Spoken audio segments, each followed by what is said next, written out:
how to add payment method to Binance. If you wish to add a payment method to Binance, it's fairly simple for us to do so. Launch the Binance app, make sure that you're logged into your account. Tap on the Binance profile or the logo from the top left corner of the screen. Then once you tap on it, you'll be taken to this page. Tap on the gear icon, which indicates the settings icon from the top right hand side. Then you'll come to settings. Scroll through the options. Under payment, select the option called payment methods.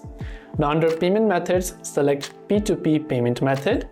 Now over here you can see add payment method from the bottom. So tap on add a payment method option. You can simply choose the bank, and the banks and the payment method that will be shown here will be based on the region that you're located. So if you're from different region, you will see a different list of banks.